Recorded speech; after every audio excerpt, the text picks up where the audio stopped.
We're on. Ladies and gentlemen, and everybody else, we're here to discuss discography of a legendary band, a truly iconic group of musicians. It's some of the most upbeat, joyful songs ever written by a control freak loader from the middle of nowhere in California who ruled his band with the will of a dictator. And this, of course, is none other than Creedence Clearwater Revival. There's composers of such hits as Proud Mary, Born on the Bayou, Someday Never Comes, Susie Q, and the list goes on and on. And I'm joined here with Adrian and Aiden, and we're going to discuss this interesting discography. Should be fun. For sure. Yeah. Figure I'll ask experience with Creedence before starting this out. I had heard maybe half of these all the way through, and I'd heard like the hits off the other ones. I've heard the hits a lot growing up, and like a ton of album tracks. My dad's a big fan of this band, and like if you listen to like classic rock radio at all growing up, these songs are impossible to avoid. And, like even like Proud Mary, Fortunate Son, you'd have to be like living under a rock to never heard these songs before. So the only ones I didn't know the debut very well or the last two, but apart from that, I heard all of these before. It's just been a long time. Interesting. As it appears, I'm the most well versed in the Creedence discography. This is my third time going through it. I think I'll just let the cat out of the bag early on. I think they're a great band. Albums band, they're pretty hit or miss though. Yeah. Alrighty. Yeah, I see that. So let's just get right into it. Aiden, you want to start us off? Yeah, I'll start us off with real quick. Just me and Steph mute while you're talking about yours. Yeah, I guess, sure. Okay, so my number 7 is their final album, Mardi Gras. And this actually was kind of a difficult decision for me. I almost went a different way, but I think the problem with this album is it just suffers from, they let Stu and Doug write songs, but they weren't good. So you end up with a very mishmash of material where some of it sounds like it belongs on their earlier records and could be some of the best stuff, but other stuff just doesn't sound good at all.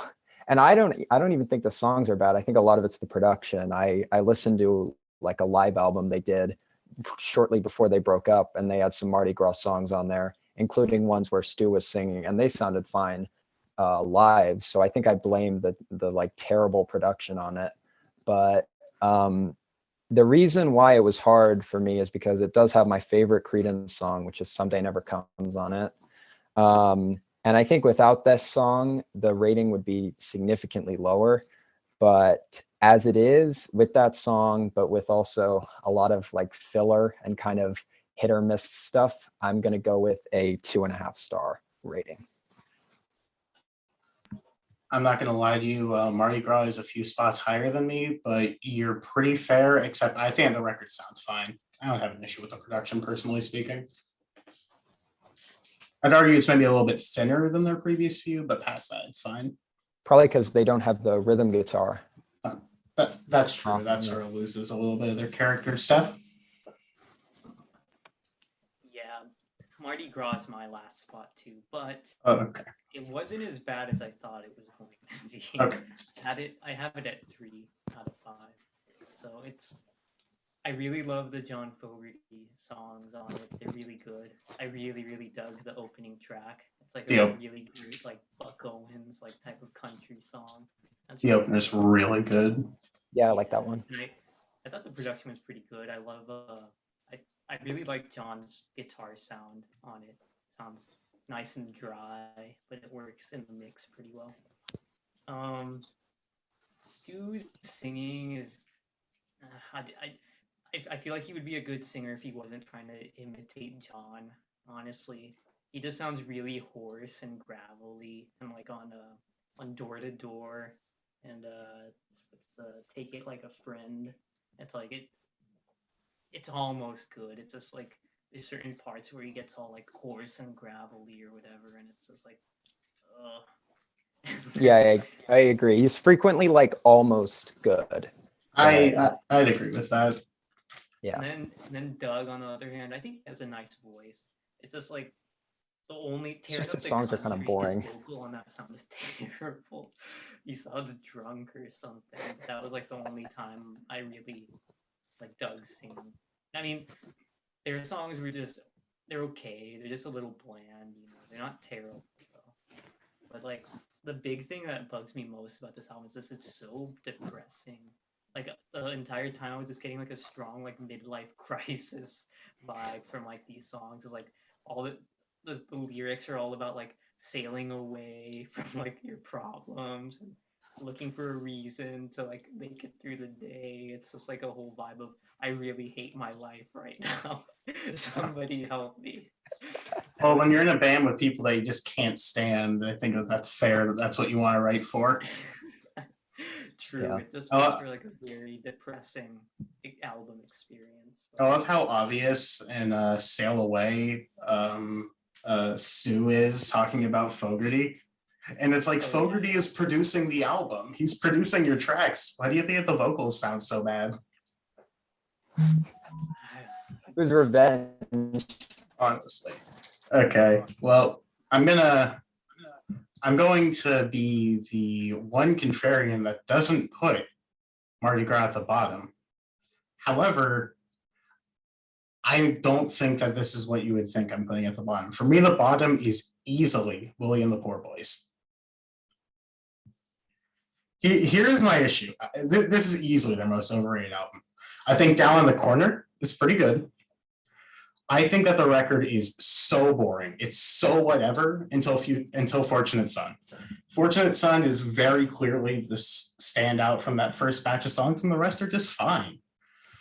Once again, I just don't feel anything about a lot of the other songs. Don't Look Now, especially, I think is beyond boring. I think Midnight Special I think it has a really good hook, but the actual rhythm and backbeat of the track, it's so dull. I remember we were talking about it before, but there's so much of that just one note over and over. Willie and the Poor Boys is so boring to me. If there's one great thing about it, Effigy at the end. Effigy is such a cool song. It's easily the best thing on the record, but the fact that this is some people's number ones, I have never gotten. I've listened to this thing 3 full times and never once has it gotten above a 5 out of 10 for me. Go ahead. Well, I mean, I don't even know what to say. Like, 2.5. well, I will say, Effigy, you said that was your favorite. I think that's the worst song on the album. I think it's like by a pretty comfortable margin. It's my least favorite. The instrumental is worse than Effigy. Nah, I don't think so. Okay. That's just my opinion. I think they're still part of the vibe in a way that I don't really see Effigy being. The album is certainly a vibe, but the vibe is melatonin. I don't know. disagree. Yeah, I I'm gotta not with disagree. Lydia on that one. That's totally fair. Don't Look Now. I'm not big on their album cuts, but Don't Look Now is one of my favorites. Yeah, I that's just- probably like my third favorite on the album. I just It don't brings up get a good this. point. You know, I mean, this is a fun band and all, but like, Don't Look Now actually makes like interesting social commentary. You know. That's fair. I don't know, just something about the whole aesthetic of this record never really clicked with me. I don't know. Maybe it'll grow with me in time, but I just don't see it. Aiden, you're up again. Because Steph did Mardi Gras. Okay. Okay, my number 6. And this one was kind of close with Mardi Gras, but ultimately I decided that this one was at least comfortably better. I have Pendulum at number 6. I think this album suffers from kind of a lack of identity. I don't really I feel like it's too different from what I'm expecting that I don't really like it.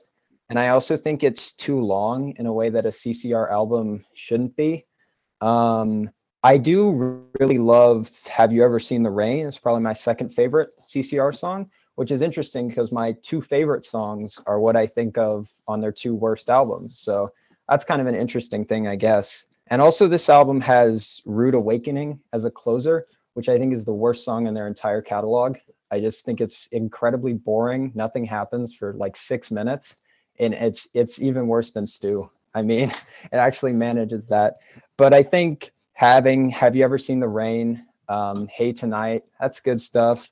So it establishes itself as at least one echelon above Mardi Gras. So I'm going to give this one a 3 out of 5.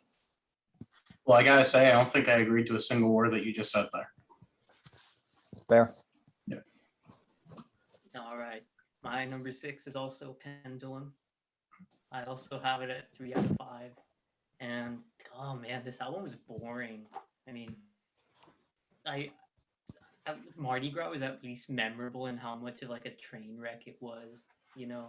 But I put Pendulum ahead of Mardi Gras because Have You Ever Seen the Rain and Hate Tonight are like two of my favorites. Have You Ever Seen the Rain is like a classic, and Hate Tonight actually sounds like Teenage Fan Club, like 30 years before them. So that was cool. But like that was the single off the album, those two tracks, and it just overshadows the rest of the album. The rest of it is just like so unmemorable. Some of the songs are boring. Normally, I'm not too big on their covers, but I think this album definitely could have used some covers or two or whatever. It's like it's all original songs. I think it's the only album they've done that's completely original, but it's like it just highlights their lack of variety or his lack of variety as a songwriter. And like the song Melina, that song, that was really annoying. And like you'll notice, I noticed in like all of their early albums, Fogerty doesn't write about like love, you know. Like all the songs that are about love or like romance or whatever are the covers, you know. So this song, he starts actively writing about that. With like sounds like Pagan Baby and whatever. But it's just not a good fit for me. I think he's better when he's doing like these set pieces with like characters and up tempo things, you know. I don't know. This album just wasn't very interesting to me. Like the closer was just kind of meh. I like that they did something creative and experimental. That was cool at least, but it still wasn't even that wasn't very interesting to me. So 3 out of 5. That's two great songs with a bunch of meh mid Well, tier stuff. Melina might be my favorite Creedence song. Alrighty, so the obvious number 6 is the debut. This one's also 2.5 for me. It's about what you're going to expect from a debut record. It doesn't reinvent anything, and it really doesn't have their sound fully formed yet.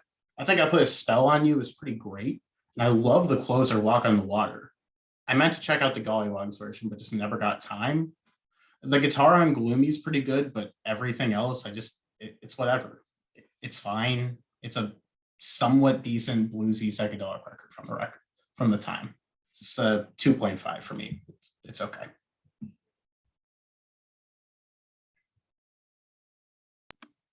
Yeah, I don't agree with that, but we'll see. Oh my goodness. I didn't expect me to be this much an outlier on Creedence.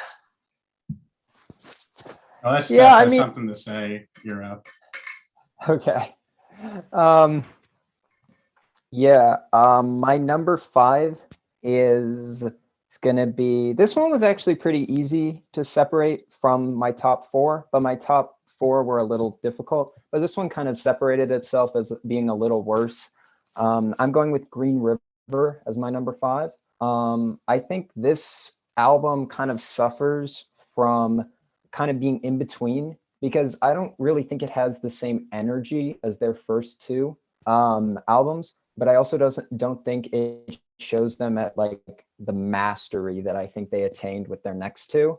So I think my issue with this is that it's just too short of an album. It has some good songs on it. I really like Bad Moon Rising and the title track, but I think it's just a little thin in terms of material. Like it kind of feels like they're not playing their A game on this one. But I still like it. It still has a lot of good stuff on it.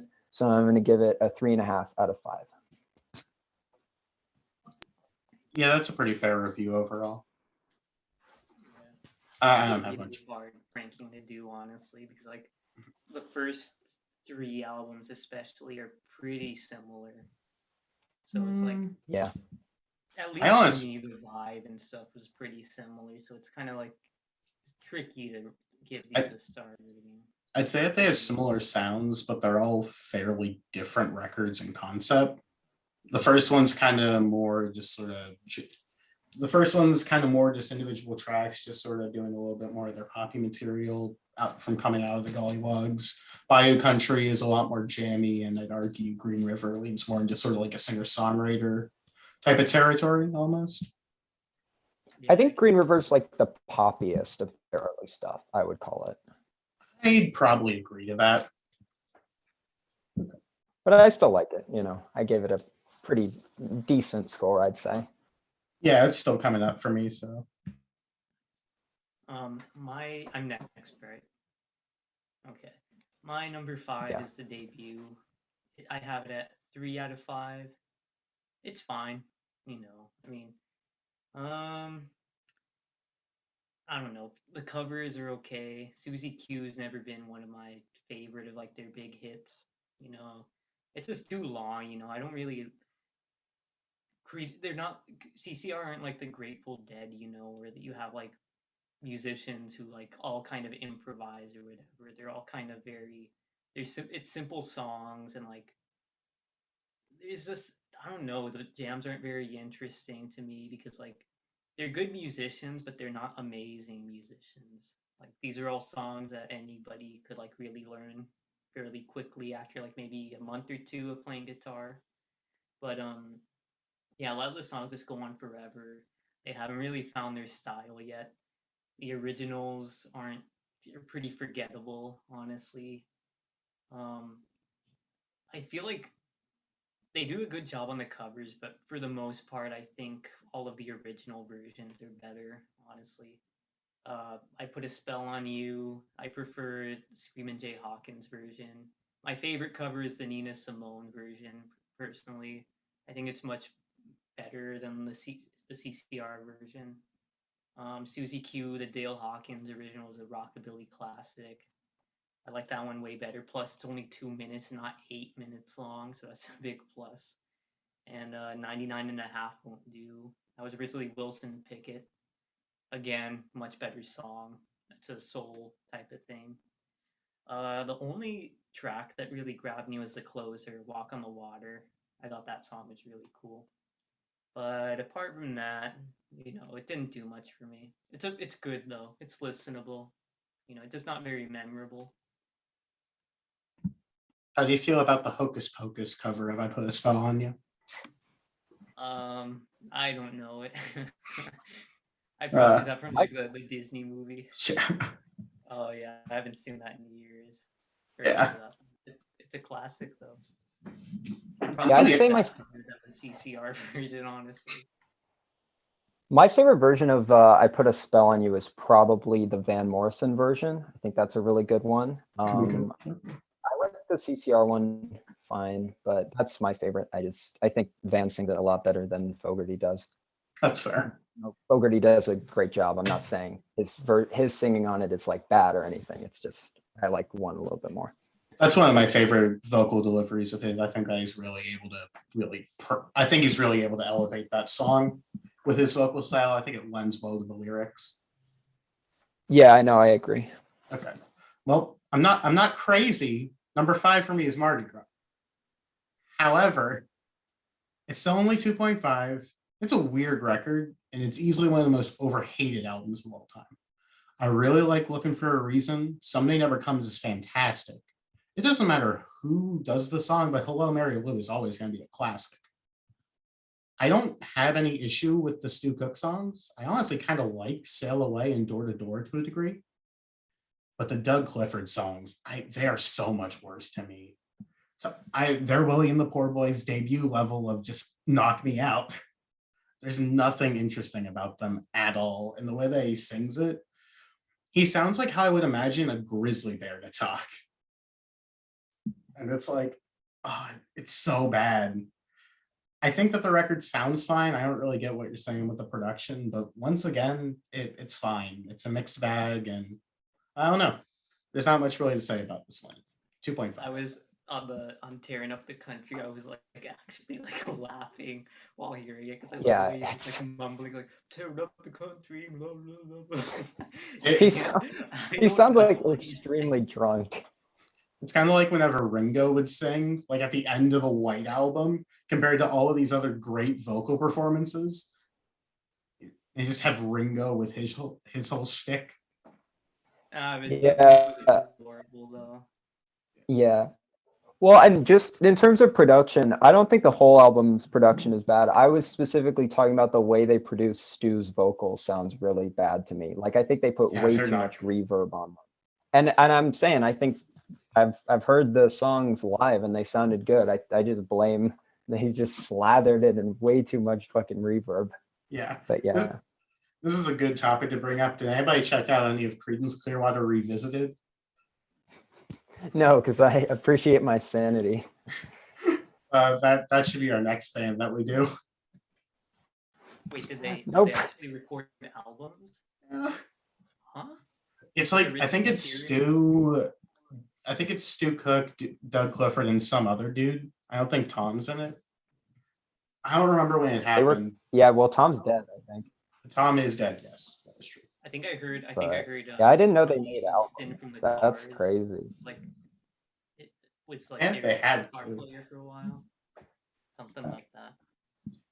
But I didn't know they had like albums of their own. I thought they were just like a touring band. That would make more sense. Apparently, their only studio album is a Christmas album. Sounds pretty interesting. Apparently, Creedence only ever got back together twice. One time was for Tom's wedding, and the other time was for their high school reunion party. That's fun. All right. Aiden, Yeah, that's a cool tidbit. yeah. I didn't know that, but yeah. I guess I'll go to my number 4. And this one was a little hard to choose between this and my number 3, but I think it kind of made it a little easier at the end. I'm going to go with their debut at number 4.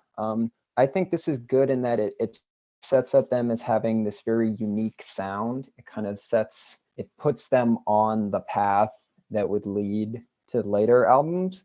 I think it suffers from like the typical kind of like 60s debut album problems, I think, in that some of the songs are a little bit just not fully formed. In terms of listening, I like everything on the first side.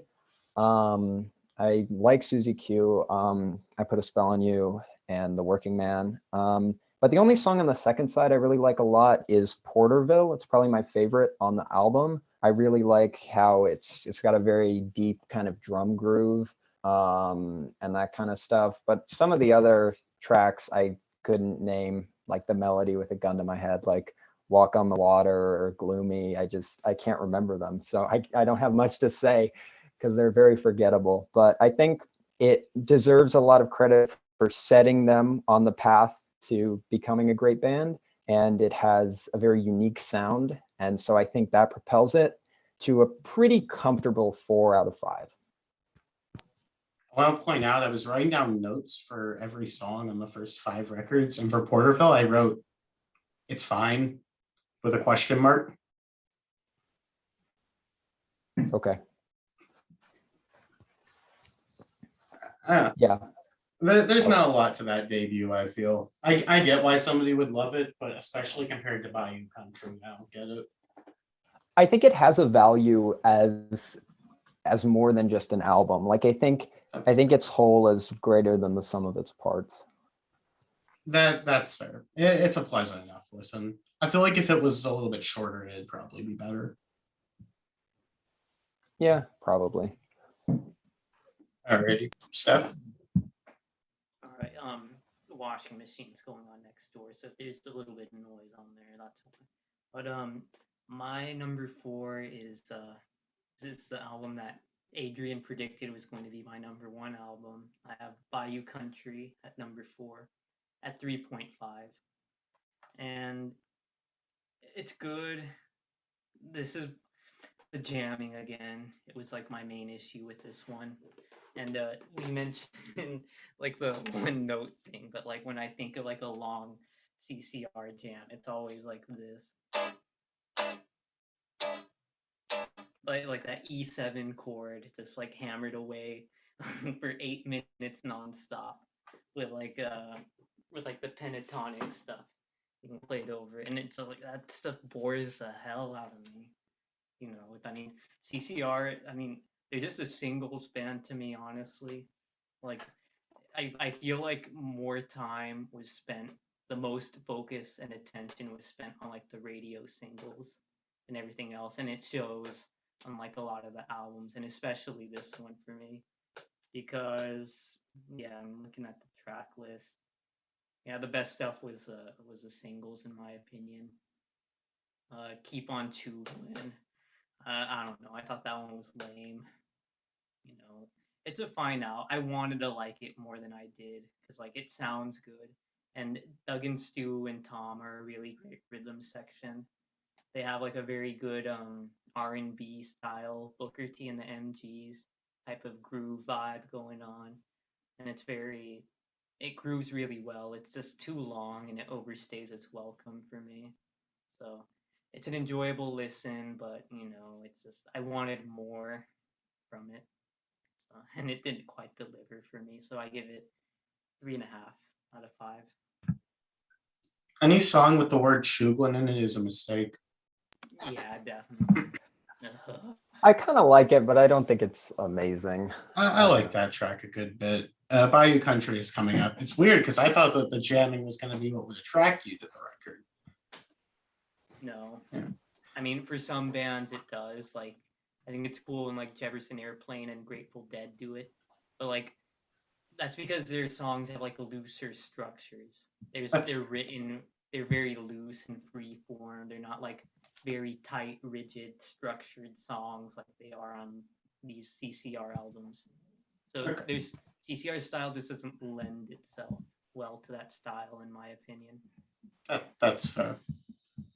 Well, one of my predictions is wrong, but based upon how Aiden reacted to one of my choices, I think I may have the other one right. All right. Maybe. Okay. My number 4 is Green River. I think this is a weird one in their discography, but because it easily has some of their best songs, just in general. Wrote a Song for Everyone, Bad Moon Rising, and Lodi. Those are all fantastic. They're all probably in my top 10 Creedence songs. I think Green River, Commotion, and Tombstone Shadow, they're also good, but they're not as good as the other songs. I think that length is really what kills it. It's like 29 minutes. That's barely enough time to really even flex or show off your playing, I feel. And on this record, they don't. It's a much more reserved record compared to the first two. And in some ways, that works better because I just think it's a much more interesting sound at points, but it doesn't really gel as well as Bayou Country does for me, but it has better songs than the debut.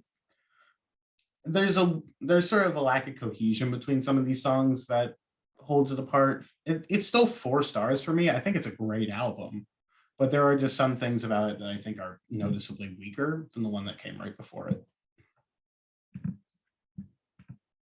Yeah, I think in terms of the album length, I think it's like the problem with them isn't so much that the albums are short, because I like a lot of short albums. I like other bands. I think the problem is that the style of music they do doesn't really match up with having a short album. Like they're going for this like sprawling jam sound, which I don't really think works with like an extremely short album. Whereas like a band that has a more like contained kind of pop influence, I think can pull it off a little bit better because the songs are shorter. So you have like 12 short kind of songs instead of 6 or 7 pretty long ones, you know? I think it's a clash of style, maybe.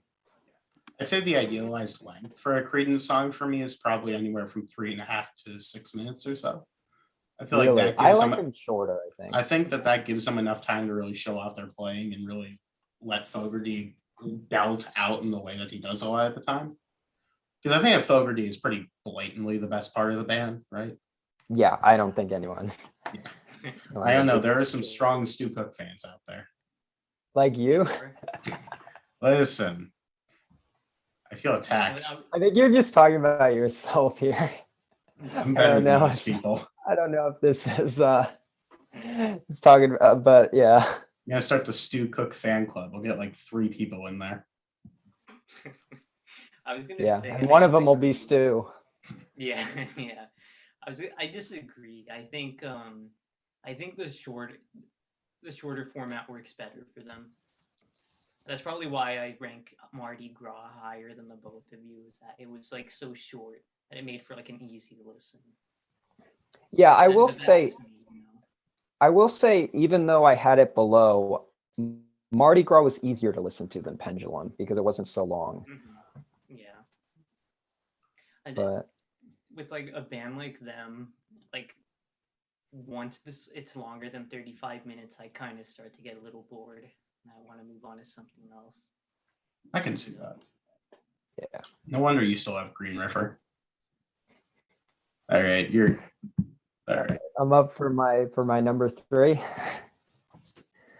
Okay, so my number 3, I'm gonna go with Bayou Country. I think this one, it has a lot going for it. To me, it just kind of reads as like a slightly stronger version of their debut. I think Proud Mary is their first truly like classic original, compared to what they had on their debut, which they were good, but I don't think anything rose to like the level of a classic. But I think that's probably not my favorite. My favorite on the album is probably the opener, Born on the Bayou. I just think it's a perfectly arranged song. It has such a great build in like the opening fade in and like, you know, the groove they get going. I just think it's a great song. I think the songs on this are generally like a lot more memorable than a lot of the other albums. Like, you know, I could tell you how like Penthouse Popper and Good Golly Miss Molly and all those songs go probably better than I could. Most of the stuff on like Green River or their debut. But yeah, I just this album just reads to me as like a more steady second attempt and like kind of a refining of what's on their debut. But I don't really think the reason it's not higher than number 3 is because I don't think they did anything other than like polish their sound from the first album. Like I don't know that they're necessarily adding something new per se. But yeah, so it's going to be a 4 stars for me. When you say every song is memorable, but you only have 7 of them, I think it's pretty easy to do that. Yeah, well, I mean, they couldn't manage that on Green River, so.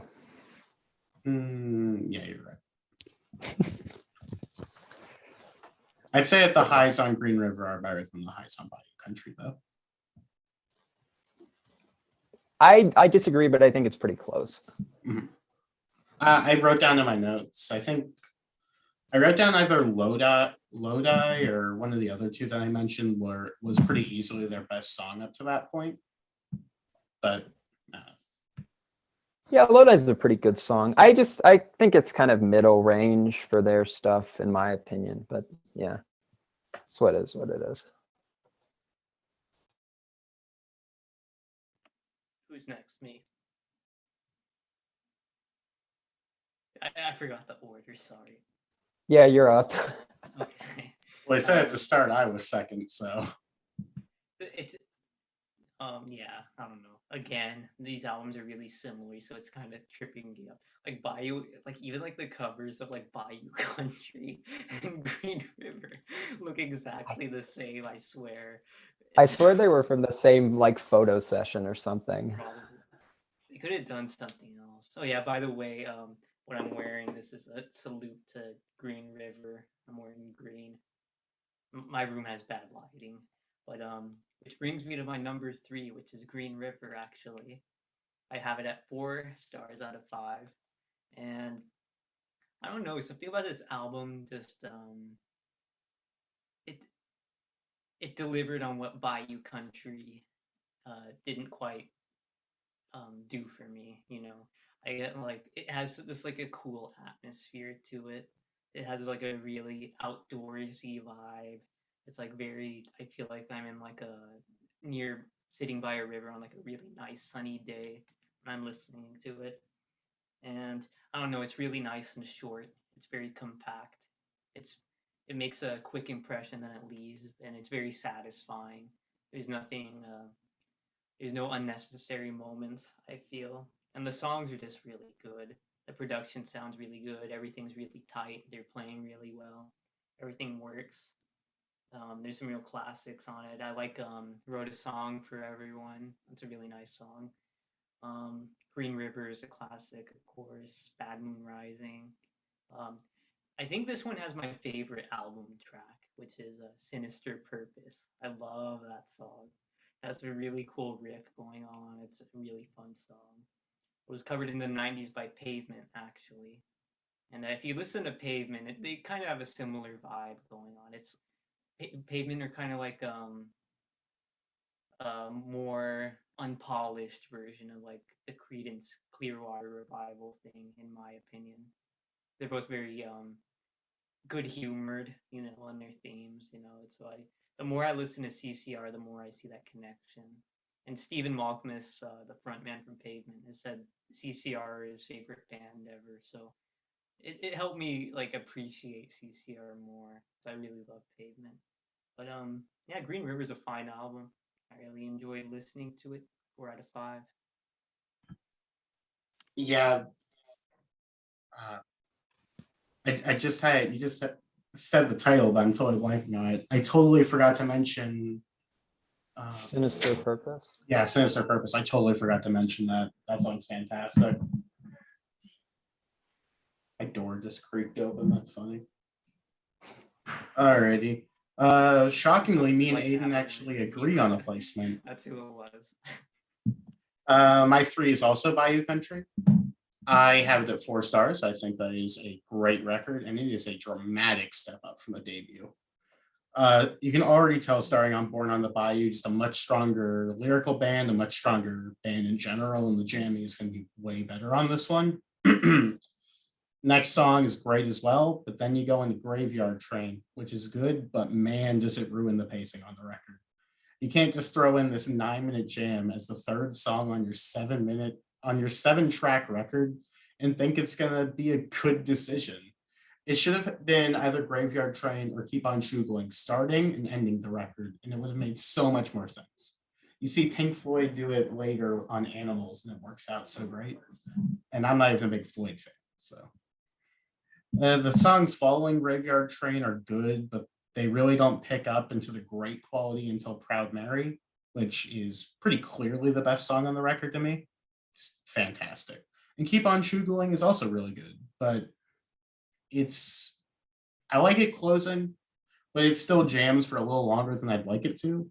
I feel I don't really know why I put this above Green River, if I'm being honest. I like them about the same. They're really interchangeable. But I think Proud Mary is fantastic, and that's enough to put this record above. Yeah, I think the reason why I don't think they should have done opening and closing with the two like long jamming songs is I really think Born on the Bayou is like a perfect opener, because not only is it a great song, but I think it perfectly like lays out their like band ethos. Like it feels like it can almost be like their like theme song or something. Like it's so perfectly encapsulates like, yeah, we're born on the bayou, like it's like their whole like mentality summed up in song almost. That's fair. I can see that. But yeah. It's not a bad opener. It's just if you're going to have Graveyard Train and Keep on Shugling, I'd prefer one of the two open so it doesn't totally ruin the rest of your record. Honestly, my main Yeah, issue that's with fair. Keep on Chugling is that it just strikes me as like a really lame attempt to like make a catchphrase on like a t-shirt. Yeah. Hey, you guys better keep on Shugling. It feels like it's like just like the same riff from Bootleg, but just like drawn out for like triple the time. Oh, bootleg is so good. Personally, I've never Yeah, it's been a too great big song. on. I don't like to chugle myself. I'm You're not much not a of a Chuglam chugler. fan? Yeah, I'm not up there with the Chuglers. I'm You're sorry. not. You guys aren't Chuglam? I'm not a No, I'm not chugler at Chuglam. all. Goodness, no. Not a Chugle. All right, I'll do my number two. My second favorite of their discography, I'm gonna have to go with Willie and the Poor Boys. And the main reason I think I'm going with this one is I think it's way more impressive than anything they've done before, in the sense that it's conceptual. It feels like for the first time they're actually making an album as an album, rather than we have some singles and some long jams, we could put these together. Feels like they actually went into the studio with kind of like an idea. They're going through it. I like that. I think Down on the Corner is a great song. Fortunate Son is also one of my favorites. I really like Don't Look Now. I even like the instrumentals they have. I think they're pretty good. I think I like them because I think they have a more unique style. They're kind of going for like a really retro jug band thing almost, which I think is cool. And just overall, I think this album just is more sharp and more focused than kind of the previous ones, where it feels like they have this ambitious goal in terms of, it feels like they want a very broad album with a lot of different themes and kind of social commentary, but they also want it to be this kind of homage to this, old style of music. And I think they did a great job. I'm not a huge on the closer, Effigy. I said that earlier. I think it's okay, but I don't think it measures up to a lot of what was on it previously. Still, I don't think it's bad. And overall, just in terms of as an album, I'm going to give this one 4.5 out of 5. I mean, they focused on a style. They focused for mediocrity for sure. No. I don't get it. I've tried. I just don't get it. I owned it on CD before too. The singles are great, but what else can I say about it? I don't know. I'm glad you like it as much as you do. Thank you. No problem.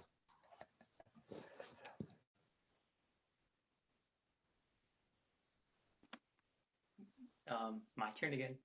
Yeah, you're up. Okay. Sorry. Back on the back. Well, looks like Aiden and I are gonna have the same top two, because the Willie and the Poor Boys is also my second favorite album, and I also have it at 4.5 out of 5. So I love this album. I forgot, I wasn't expecting to like this as much as I did, honestly, but yeah, it's just perfect. It really, okay. It's not a perfect album, because it's not a 5, of course, but it suits it fits like the whole like mission statement of the band as a whole to a T. It kind of sums up everything the band is about. Even like with the cover or whatever, it's like they're smiling, playing music on a street corner like a jug band. And more importantly, it feels like they still like have fun playing with each other. Like the depressing like angst and like turmoil of like the last two albums isn't there yet. So like they're still riding high on like their success. They have a good vibe going. The songs are really good. It's just so fun. It's really upbeat and jovial. It's a rush of energy from beginning to end for me at least. It really captures like the simple old school like fun vibe of like Buddy Holly and like Elvis, and, like Chuck Berry and Jerry Lee Lewis. Keeping it back to the roots, unlike, which is why they were like so popular. They had like a timeless appeal. Like hippies could like them, adults could like them, kids could like them. It's good music. It's it's the strength of the music itself was what made them so popular, and like the songs are great. Down on the Corner, when I was first getting into music, I think that was like the first like song by theirs that I thought was really fantastic. I love that song. And like listening to this album again, I remembered how, because I hadn't heard it in a really long time, and I kind of fell in love with it all over again. But it's just like such a happy song that just like kind of like sums up the joy of like playing music and how much fun it is. Like the rest of the albums are really good. You have Fortunate Son, classic, Midnight Special. Don't Look Now is also one of the few like album tracks of theirs that I think matches up with the singles. It's a great song. It's like it's an interesting approach. It's like an Elvis Presley song about socialism, you know. It's a very there aren't very many songs like that, you know. It's an interesting point because who will we just assume that someone else is going to do the jobs we find unpleasant in like our everyday life, and we don't we don't really think about it, and we don't really see ourselves. If we were in a position where we had to do like things like that, we wouldn't a lot of people just wouldn't want to and wouldn't be up to it. So makes an interesting point in a way that a lot of in a way that Keep on Chuglin doesn't, you know. So I think it's a great album. I have it at 4.5 out of 5. Lily in the Pool. You guys are Yeah. crazy. I think at a certain point, I thought I was getting this comparison at one point. I kind of think it sounds kind of gives off a similar vibe as Beggar Banquet by the Stones at points. Actually, In the sense that I think both kind of have this kind of like political edge to them that the group's previous work was lacking. And I think specifically Don't Look Now reminded me a lot of Salt of the Earth off of Beggar's Banquet. But yeah.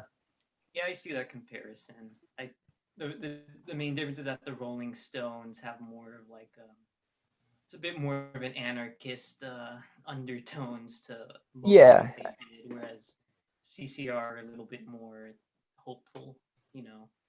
Yeah, it's not I exactly a see that one-to-one, but comparison, definitely. so you both have Cosmos Factory as your number one. I don't. Cosmos Factory is my number two. 4 stars. Meaning my number one, Pendulum. All right. Cosmos Factory is a very clear step up from the drab Willie and the Poor Boys to me. Starts out pretty great per the usual. Ramble Tamble. Before You Accuse Me is fantastic. I think Ooby Dooby is whatever. Kills pacing again, something that they tend to struggle with. Looking Out My Back Door follows it and really helps it pick up. And then Run Through the Jungle comes in and it kind of makes the whole track listing seem a little incoherent, maybe a little inconsistent. However, Up Around the Bend is really good. Then I Left My Baby is okay. Who Will Stop the Rain is also good, but the last two songs are just great. Heard It Through the Grapevine is a fantastic cover and it closes fantastically as well. I can't give it number one simply because Pendulum is fantastic. But yeah, past that, it's a really consistent and a really great record nonetheless, even if I have some issues with the pacing and the track listing.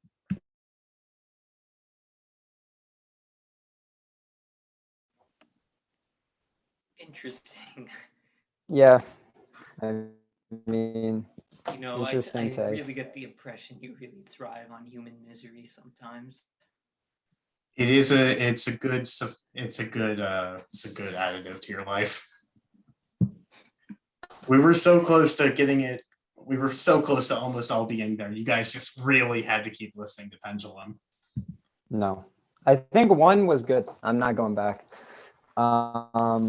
But that takes me to my number one, which at this point, you know, everyone knows, is Cosmos Factory. I just think this is their most solid offering overall. I think some of the covers aren't amazing, but I think every single original is like a perfect song, basically. I think Run Through the Jungle is one of my favorites. Up Around the Bend is another great one. I think Looking Out My Back Door is really amazing. It's not my favorite version, but I like how they do I Heard It Through the Grapevine. I think it's a good song. I think it's also good as like a penultimate track too. And I like their closer, Long As I Can See the Light. And, you know, their opener is also, you know, Ramble Tamble. It's just amazing. It seems like just like the best kind of, you know, very strong statement from the band. And I guess, yeah, that's what I would say.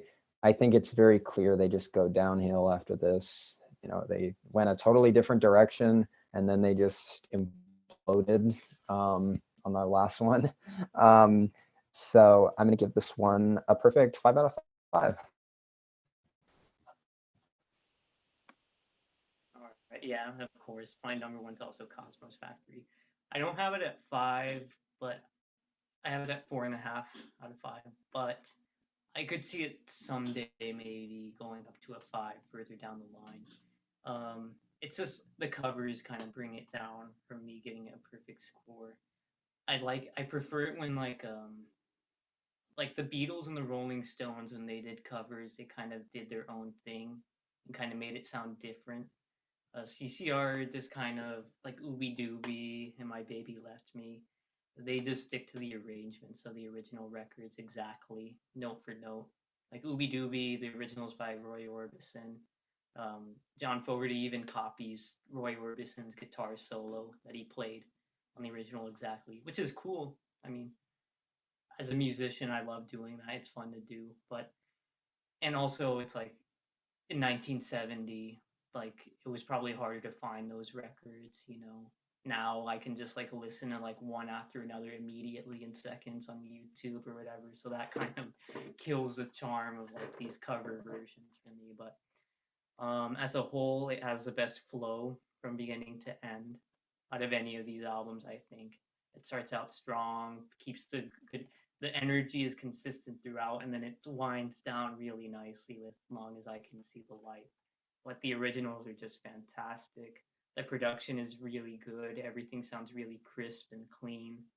Um, the originals are just so good. I love "Run Through the Jungle." It's got a nice, sinister vibe. Really captures the theme of the lyric very well. Up Around the Bend just kicks ass. It's such a like so much energy, and that guitar sounds so good. It's like I swear, growing up I heard that song in like every movie trailer ever, ever on like every VHS and stuff. Um, "We'll Stop the Rain" I think is my favorite song by them. It's really nice. I love how it fades in, or it starts and ends with that same riff. It's kind of very hypnotic, it's a nice good ballad. And "Heard It Through the Grapevine." I like the Marvin Gaye version better, but their version is pretty cool. Definitely one of their better covers, I think, even if it is a little too long. And I love the closing track, but it's a terrific album. Like I said, they really capture like the old school 50s spirit of like simple rock and roll, really well. And it's, again, it's just so fun. It's it's hard to feel down while listening to an album like this. I really loved it. I mean, yeah, it's a Yeah. great record for sure. It's interesting you mentioned the movie thing because I was reading a bit about like CCR's history, and apparently like one of the reasons why their songs are in so many movies is because like all of the rights are owned by like this guy named Saul Zaentz who owned Fantasy Records. Like they don't actually own any of their own songs. He swiped all of them, so he just like extensively licenses them to like pay for his, because I think he's a film producer, so he like just licenses their songs into oblivion to pay for the movies he makes. So that's kind of sucks. But It yeah, is it's true. kind of the Honestly, shady business end. learning about the story of this band is like an example of like what not to do as like a band, Yeah. because like they started out so well, but like they signed bad contracts that fucked them over in the years to come. Just the arrangement, the way it was set up was just a mistake, and it just kind of like exploded at the end, So it's unfortunate, but sometimes if to anyone watching who is in a band or something, or ever finds himself in a career of some sort, read your contract before you sign. It'll really bite you in the ass if you don't look, or at least learn about that sort of stuff. Or don't do that, and you'll be able to make fantastic albums like Pendulum. Pendulum, 4.5 brilliant stars. This record is far and away my number one. I knew from the start this was my best. Goodbye, Stephanie. A lot of this just boils down to the feel of the record. I think this is their best produced album to me. I think it just sounds fantastic all through the album. And this is easily the record that focuses the most overtly on Fogerty. The rest of their albums, you can tell, even if Fogerty's the main guy, it's still a band effort. You could downright call this record as almost singer-songwriter, and probably is really, for me, the first like Fogerty solo record. I just think there's 10 tracks on this record. I think 9 are great. I think 9 of 10 songs on this album are great. Pagan Baby, fantastic. Let's just run through it. Pagan Baby is fantastic. I love Sailor's Lament. Chameleon is such a cool track. Have you ever seen The Rain is a classic for a reason. Wish I Could Hide Away is so damn good. Born to Move, really just a great pace breaker. Hey Tonight, once again, I just can't stop calling these songs great because they're great. It's Just a Thought. Yeah, just more excellence. Melina is their best song. I adore Melina. I think it is fantastic. The only thing that keeps this record from 5 stars is Rude Awakening #2, which is still super cool, and I think it is a really good song. 4.5 stars. A fantastic album. Yeah, I'm just not hearing it.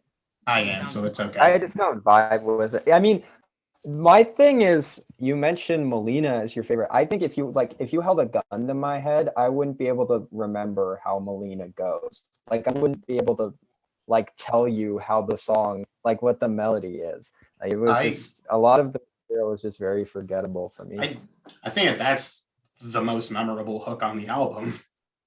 Honestly, my big issue with Melina is how annoying the background vocals are. I don't know if it's Stu and Doug. I can see that. John overdub, but it sounds very shrill to me. I think it's still John, but it could be Tom, maybe. I'm not too sure.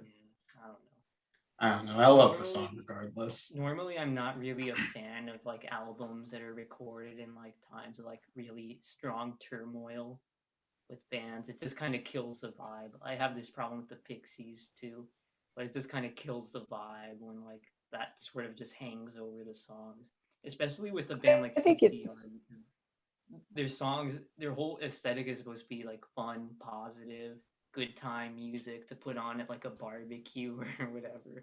So it just kind of, I don't know, it just feels kind of disingenuous. You say that, yet Willie and the Portablaze was both of yours number 2s. Well, those weren't. That wasn't during a period of discontent in the band. Yeah, that was at their creative peak. That was like when they weren't hating each other as much.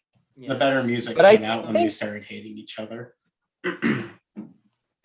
I mean, it got maybe more unpredictable, but I don't know if that means it's better. You know, I don't know. I don't know. It just wasn't very interesting to me. That's fair. Most people have Pendulum #6 anyway, so I'm not too upset about it. I just think that's maybe one of the most overlooked albums of 1970. I love it. Well, it's cool that you like it. At least somebody does. Somebody has to. Yeah, you gotta champion it. I respect that. So, any closing thoughts on Creedence as a whole? Good band. I don't know if I'd call them a top artist for me though, but definitely they're gonna be a singles band for me, honestly. Yeah, I like all of their albums. Yeah, I think their albums are largely good, but I think there are a certain band where maybe, except for my top 2, which were Cosmos and Willie and the Poor Boys, I think the best way to consume their material is through like greatest hits. In terms of, besides my top 2, which I think work better as albums, I think everything else is just better within the context of like a singles compilation than having to go through as much like long filler as they have. But I don't think they're bad. They're definitely they're definitely a top artist for me, I'd say. But I don't think listening to them gave me like new new opinions that much. It kind of deepened my opinion in some ways, but I don't think I got like a radically different take on them now than I did before. I'd say the main thing that changed for me is Pendulum jumped from a 4 to a 4.5. Past that, most of my scores stayed about the same. I think there's great songs on every album. They're probably a top artist for me, even if, like Aiden's saying, I probably am only going to go back to my top 3 for full album wise. They're like the perfect playlist band for me. I can put any of their songs in the playlist and it's just their music is timeless, as Steph was saying a little bit ago. Like when you walk into a store and you hear like one of their songs playing, it's like it's a good Mhm. vibe. But it's like they work best for me in small doses. That's fair. I find it kind of funny how big a hit Who Will Ever Stop the Rain became, despite just how depressing that song is as a whole. Yeah, I like that it has kind of, it feels very kind of grand, which I like. I like when Fogerty gets a little more kind of poetic than when he just sticks to simple lyrics. So that's why I like that one, because it seems like he's kind of reaching a bit higher than he normally does. For sure. Alrighty. Now that we're done with that, Aiden, you want to go ahead and reveal our next artist? You were the one that picked him after all. Yeah, that sounds good. So our next artist we're gonna do is gonna be the Yardbirds. So I hope you're stay tuned for that. We got 4 albums to listen to. And yeah, I'll be interested about what your opinions are. That'll be cool. But yeah, Sure. stay tuned. Oh. Alrighty, I hope everybody enjoyed the episode. I hope that this was a good, real debut for the show. You can see from me having William the Poor Boy 7th and them at 2nd, there's going to be some turmoil here, and I really think that that's going to make this a real fun experience for everyone. And yeah, thank you so much for watching, and I hope you all have a great night. Bye.